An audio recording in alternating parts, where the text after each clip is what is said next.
So I don't have a script today. What can I tell you? I'm a I'm a horrible person, and I'm a quitter. But and you know, it's just that's how it is sometimes. You can't always. Well, maybe you can't always follow through if you're a real man.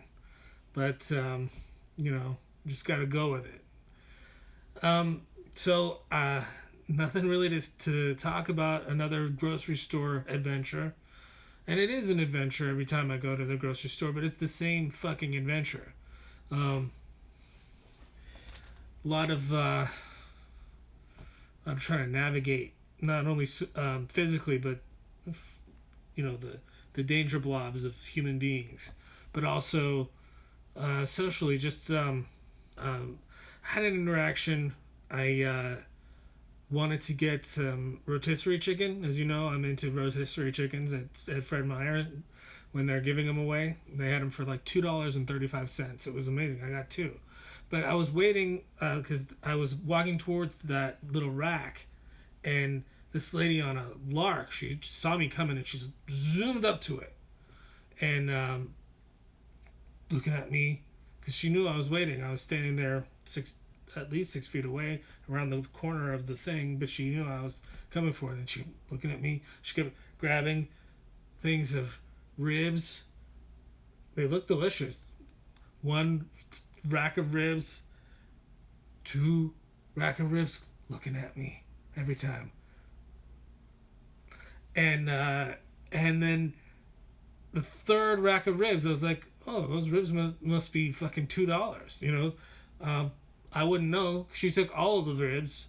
Um, you know, the obvious thought was, well, yeah, that's why you can't walk in a store. You have to ride around in a little lark, because you want to eat all the ribs, which I understand. I mean, I kind of get. I'm not one to be casting judgment about being fat, but she didn't leave any ribs for anybody else. So there was that. And that got me thinking, this really is Trump's America. You get to the point where, yeah, well, she's smart. She took all the ribs. That's smart. And yeah, he's led us into a situation where you're smart if you're the most selfish asshole in the room, and or in that situation. So that was one thing, and then I got to the counter, and I rang up everything, and I had I was taking a very good care to place everything into bags, plastic bags now, like really nice quality plastic bags. I don't know, these are like they had these in in some storeroom somewhere. These amazing, really high quality plastic bags, and they've just done away with offering you paper or anything. So this is at the Kroger or Fred Meyer, which is where I go to shop during this pandemic. Before, I used to go to dollar store, Dollar Tree, and I used to get all the snacks, and that's why I got diabetes, and I can't now. I've got to be Mr. Health guy, Mr. Take your vitamins. So anyway, so I get to the checkout counter, and he's got everything put into. I'm putting everything into the sack. It's one of those mini carts, so it's not all fitting. I've got sodas on the bottom. I've got all my groceries piled up, and now there's a really heavy bag, and eggs. And I grab the eggs, and the dude grabs the really heavy bag, and I'm going to put my eggs down, but he jumps in there, and I can't put it down because he's threatening to crush my eggs. So I have to have like very precarious eggs all the way to my car, and the guy's giving me a look like, hey, like you didn't get your eggs in. And it's another one of those, I'm so smart, I got in ahead of you. Yeah. And it's really petty, and it's really awful, and it's everywhere. and it's Trump. It's Trump. Just like it's the annoyingness of the social justice warrior stuff was Obama's, you know, priorities reflecting onto society. It cast a dark side. Um, Trump's straight up dark side, you know. So that's what I'm thinking anyway. And then I got home, and I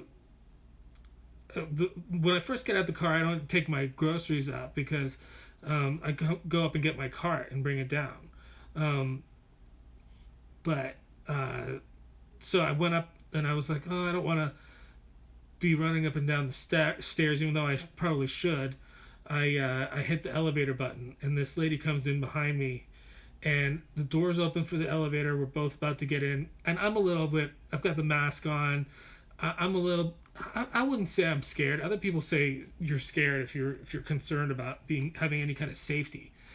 I the doors open. I'm about to get in, and the lady just goes,